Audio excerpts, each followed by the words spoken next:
This is the New Way We Work from Fast Company magazine, where we take listeners on a journey through the changing landscape of our work lives and explain exactly what we need to build the future we want. I'm Fast Company Deputy Editor Kate Davis. There are a few topics that Fast Company covers that readers can't get enough of, and bad bosses is towards the top of that list. Probably because we've all had them, we all hope we aren't them, and if we're currently suffering under one, we want to know what we can do. Today's episode is an edited version of a LinkedIn audio discussion I had recently with senior editor Julia Herbst and staff editor AJ Hess, where we covered how to manage your manager and offered advice for managers to make sure that they aren't making the missteps that could make employees disengage. Take a listen. Hello, and welcome to Fast Company's now monthly LinkedIn audio event. I'm Kate Davis. I'm a deputy editor at Fast Company, and I'm also the host of the New Way We Work podcast. And I'm joined today by senior editor Julia Herbst and staff editor AJ Hess. Hi, Julia and AJ. Hello. Hi.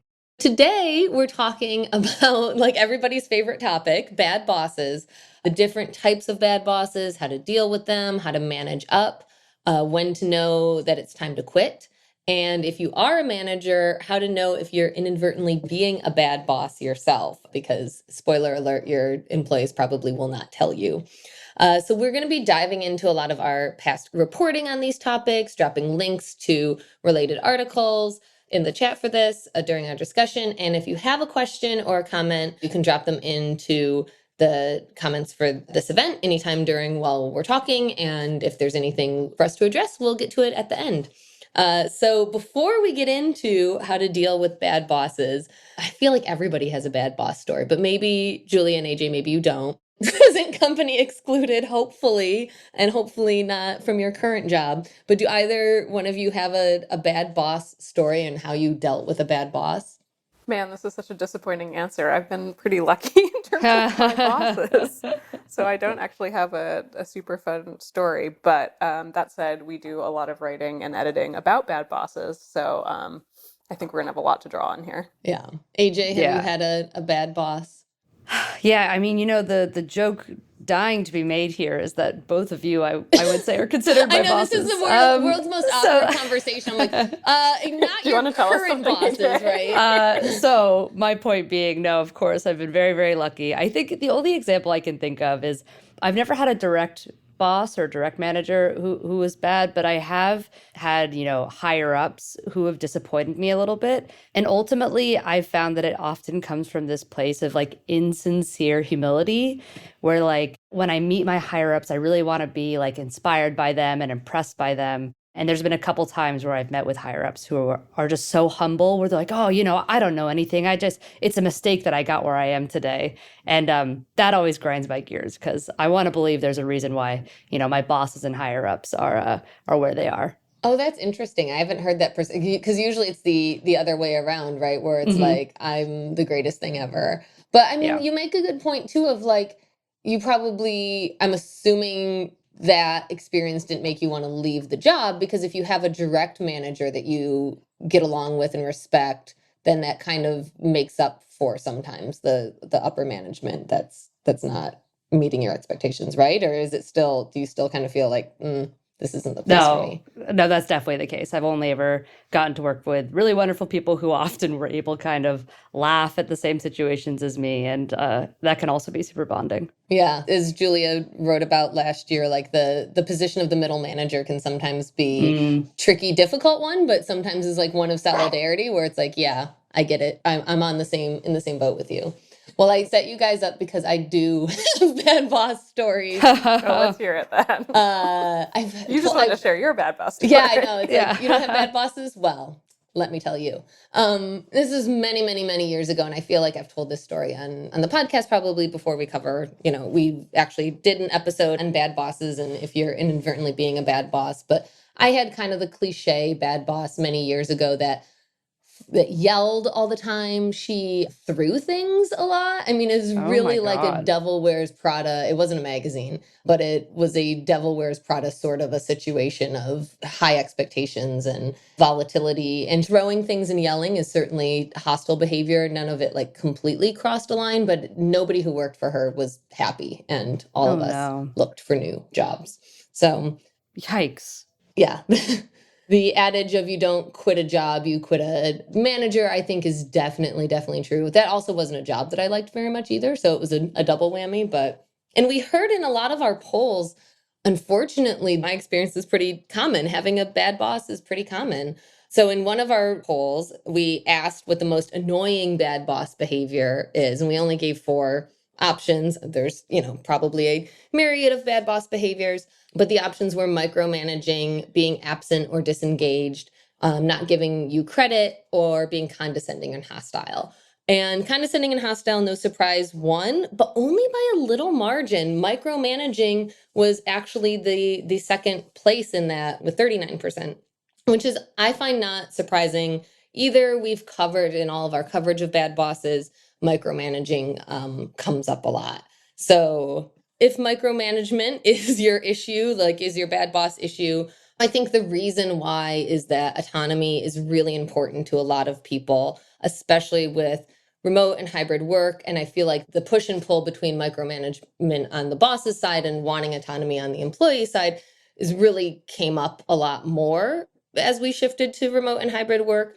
If your boss is micromanaging you, there are a few ways that you can deal with it. I think the best way is to be kind of tactfully direct. If you don't already have a weekend check-in, I suggest that. I'm like, we'll bang the drum of like weekly or regular check-ins with managers and direct reports. It baffles me that people don't do it.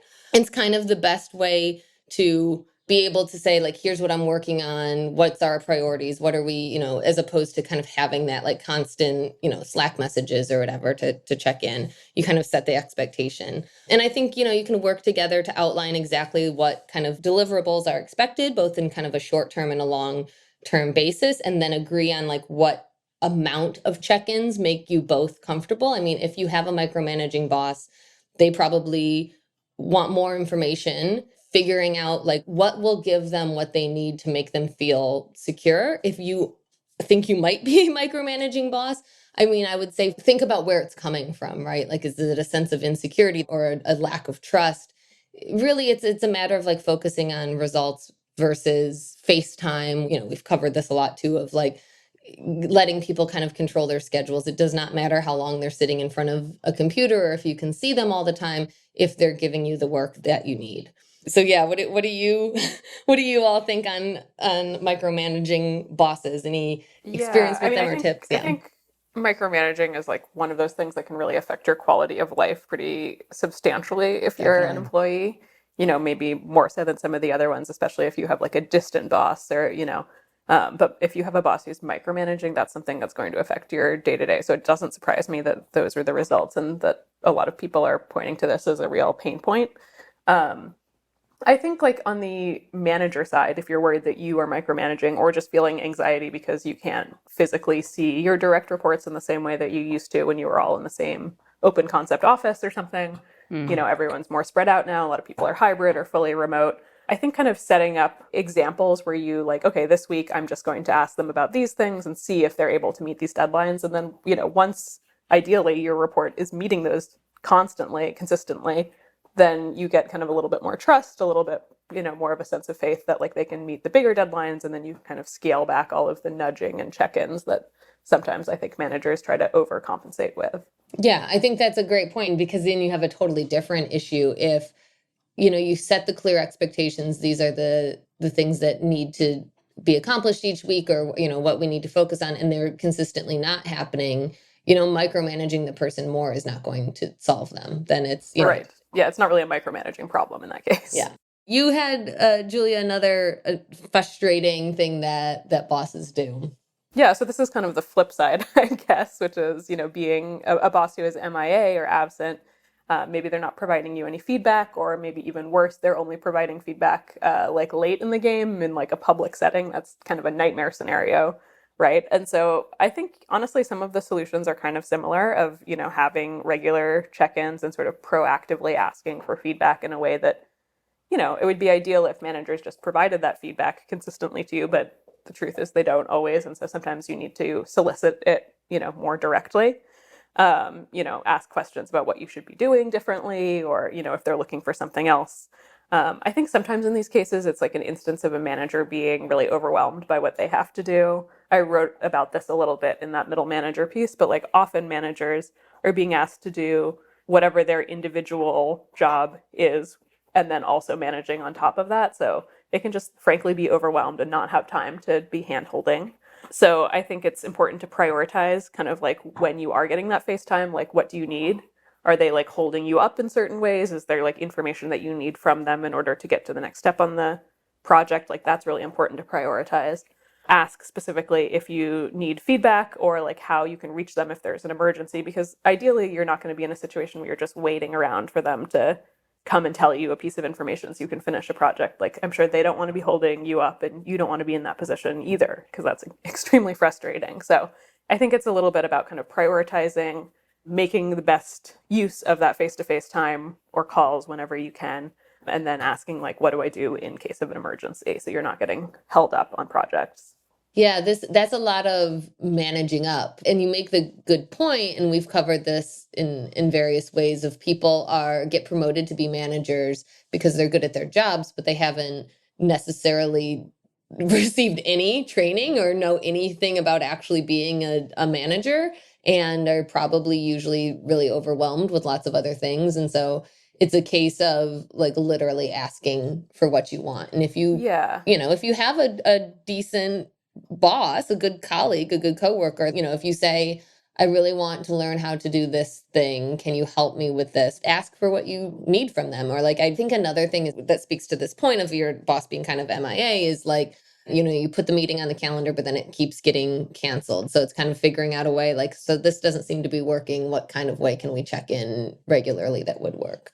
Yeah, totally. I mean, I think we talk about this all the time, but like so many managers are managers just because they were good at whatever their job was before. And then they get pushed into this job, which, managing is its own craft, right? Its own skill set that can be totally different. And, sometimes there's not a lot of crossover. So it is very frustrating when you're stuck in a situation with a manager who doesn't really know how to manage or doesn't prioritize managing and is just prioritizing their own stuff. But sometimes really it's just a matter of being like, here's what I need.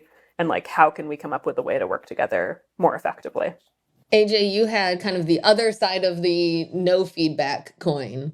Yeah, I mean, on the other side of not getting enough positive feedback, there's also this idea of not getting enough negative feedback. And I think finding that balance is so important. And I think to your guys' point, feedback can not only help you do your best at your job, but it's also kind of mutually beneficial. And I think one of the big top line stats that we found after surveying people is that being a good boss can improve retention, right? This idea that people leave bad bosses. We asked if you've ever left a job because of a bad boss, and 48% said yes, 39% said yes more than once, and only 13% said they haven't left a bad boss. And so I think one thing I want to just make sure we put the points together is that this productive communication and good feedback isn't just good for workers, it's good for organizations and teams more broadly as well. Yeah, totally. That does not surprise me at all that people have left bad bosses. What are ways, AJ, to ask for negative? I mean, because that's such a tricky one, right? Of Totally. Of like, you can ask, what do you need from me? What am I doing? But yeah, that holding back negative feedback, I think, is something people might find surprising because you want to hear that you're doing a good job, but you need to know if you're not doing a good job. Totally. Yeah, I got the chance to edit a piece by Mita Malik that I really love about managing up, which she calls being your boss's boss, which is, it kind of touches on what you guys mentioned earlier, which is that a lot of people are put into management positions because they were great at the technical parts of the job prior.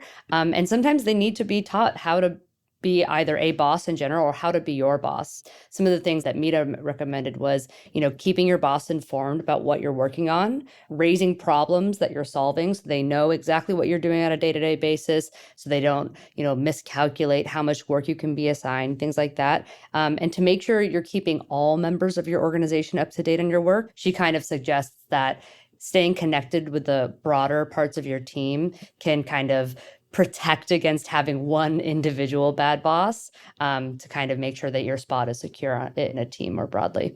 Oh, that's a really good suggestion, because if your direct boss, maybe you don't have a great relationship with them, but if you can have, get yourself seen and appreciated by the broader organization, then you are in a little bit more safe position. Exactly. She recommends, she's like, even if you don't work in accounting, make some friends in the accounting team, make friends on the HR team, make friends, across your organization, because that can kind of hopefully protect you against one individual bad boss. I think we've covered this before. Like, nobody is indispensable, nobody's irreplaceable, but it kind of makes you, puts you in that better position. Exactly. Well, okay, so I'm going to now talk about the biggest one, the one that, is the worst case scenario. You have a boss that is toxic or disrespectful. I think this is the case where usually the best course of action is to look for another job. Obviously, that's not always possible, depending on the behavior. So I'm not talking about like truly across the line, egregious, abusive behavior, but just like a difficult, I mean, I guess maybe we would put my pen throwing boss in this category, but depending on the behavior, if you're in this position and you can't leave, depending on the behavior, you can work to identify their triggers, kind of preemptively preparing for them. So for example, if they like give you vague instructions, but they expect you to know exactly what they want, you can ask them something along the lines of like, I know it bothers you when you get a report that doesn't analyze all of these things in detail. Can I run a few questions by you to make sure I'm focusing on the right things? I mean, in that way, it's really managing up and dealing with behavior that they should know better of, but like trying to avoid those kind of triggers. Obviously, if they're abusive or they say or do things that cross the line, you can go to HR, you can talk about being transferred for a different team, but again, like likely it's probably best for you to find a new job. You're a manager that has found yourself yelling or losing your temper. I think those types of bosses a lot of times don't even have the awareness that they're in that position. But if you have your awareness that you're kind of crossing the line, that's a really important first step. Also for all managers, even if you don't think you're that bad, or or like you're listening to this and you're like, oh, wait, do the people that work for me not like me and they're just not saying anything?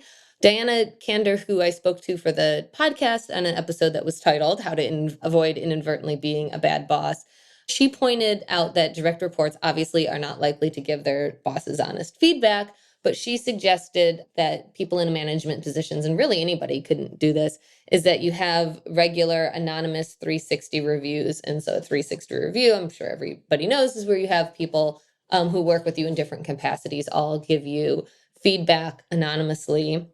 So that way, because obviously your direct reports are not likely to tell you to your face, or a fear of retaliation, that your blind spots, and getting that feedback and really taking to heart that feedback is a huge opportunity for growth and improvement. And I always think about that when somebody is giving you honest feedback, they're giving you a really big gift. And even if it feels wrong to you, looking at it and figuring out where it came from and what you can do is obviously really valuable.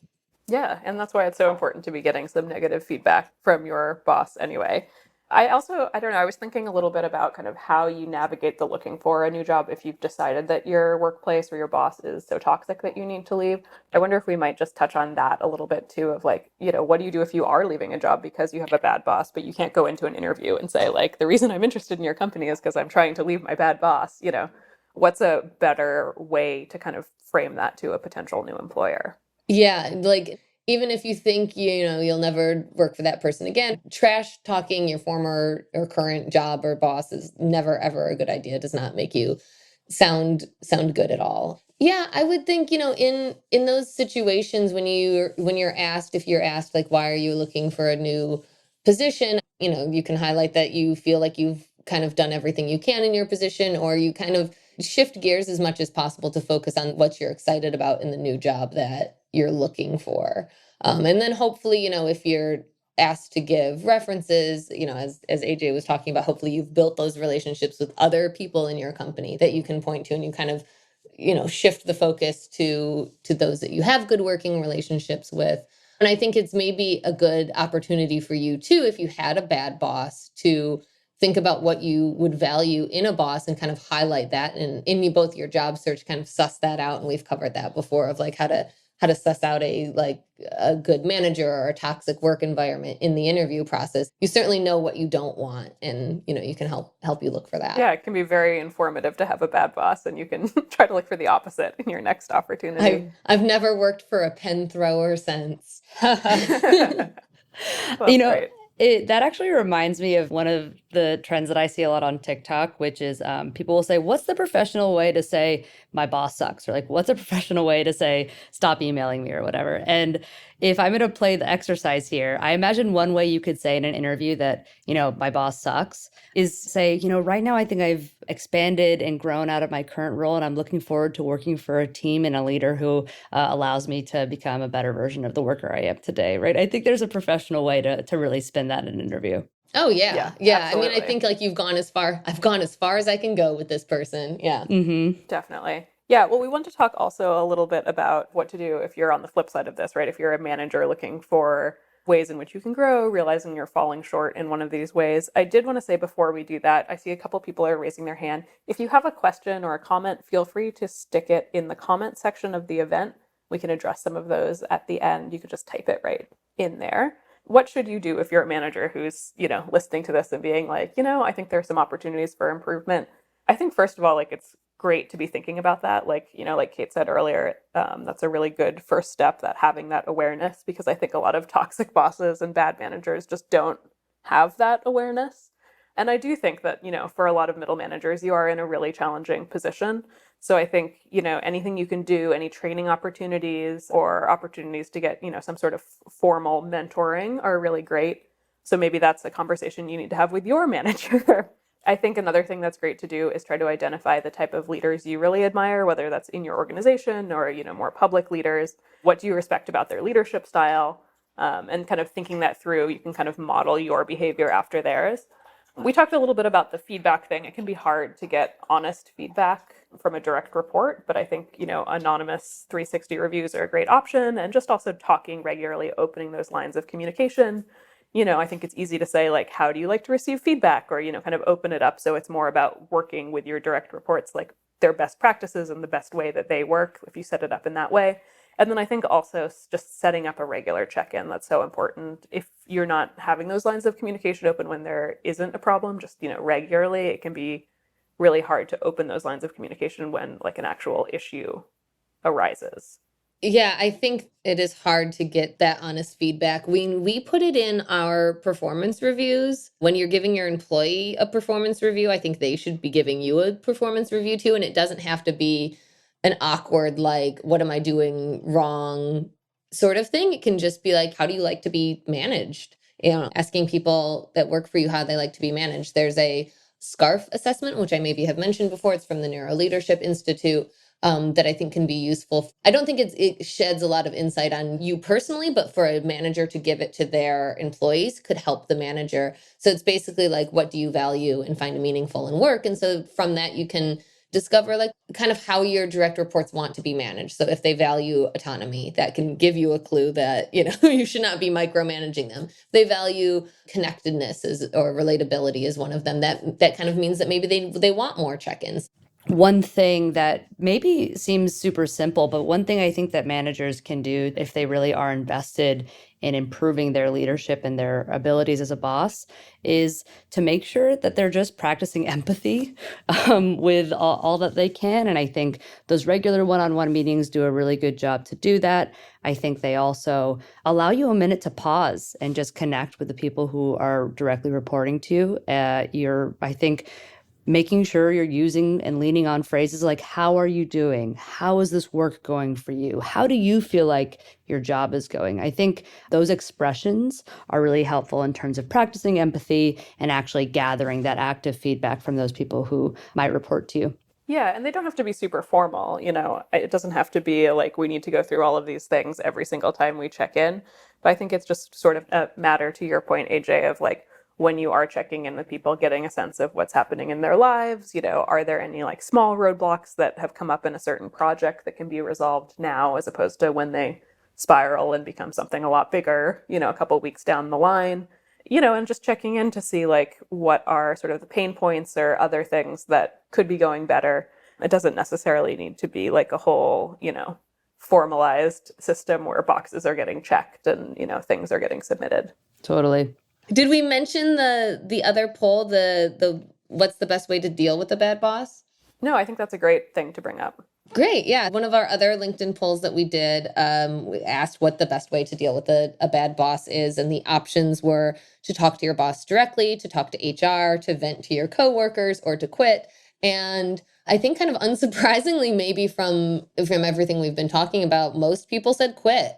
Yeah, I think most people feel really frustrated in the bad boss situation, and they don't feel a lot of hope, and they also like it's a lot to ask to manage up and to manage your boss and to tell them how to be better at their job. So I think most people do end up quitting. Talk to your boss directly was the next highest vote getter, which is great and makes sense and is everything that we're talking about with the managing up.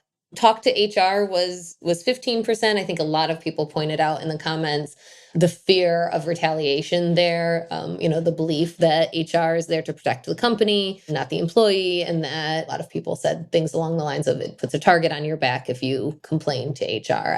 Hopefully that's not always the case. I do think sometimes there's, situations where you could potentially get transferred to a different team or, that could work out. Certainly if it's abusive behavior that crosses the line, you should report it and you should take those necessary steps.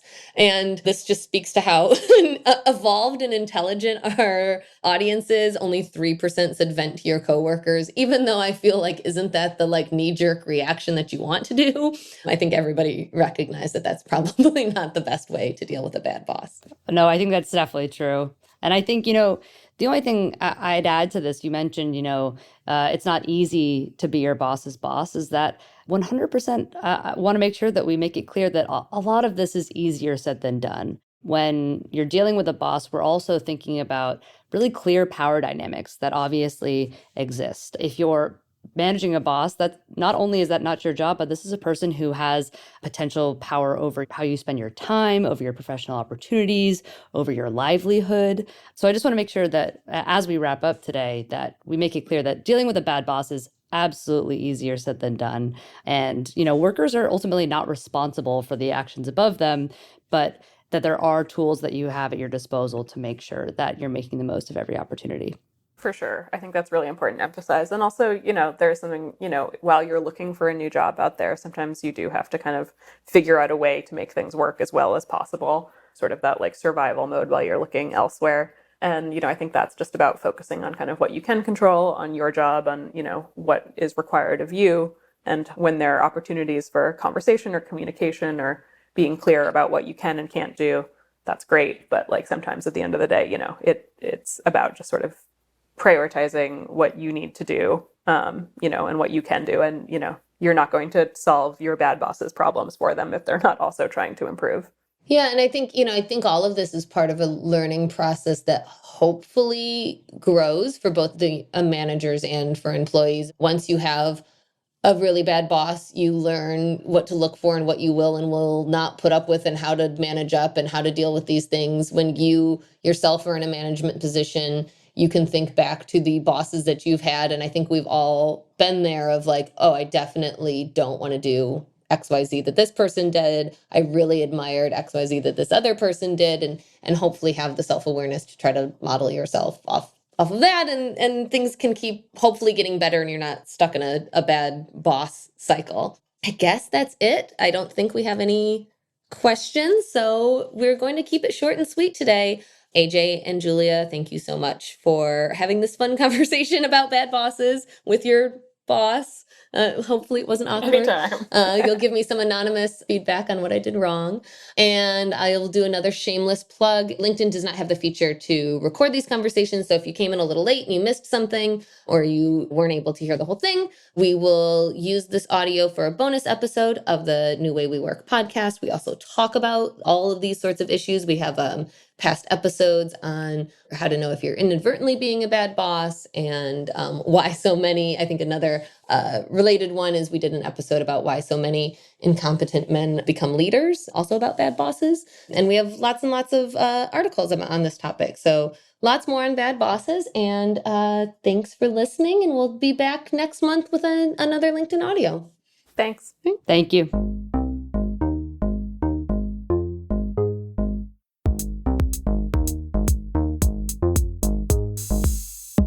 And that's all for this episode. If you're a new listener, be sure to subscribe to The New Way We Work wherever you listen. And if you like this episode, leave us a rating and review on Apple Podcasts. And we want to hear from you. Work is changing every day. What's the most pressing issue on your mind? Email us at podcast@fastcompany.com or tweet us with the hashtag #TheNewWayWeWork. The New Way We Work is produced by Joshua Christensen and Julia Shu with editing by Nicholas Torres.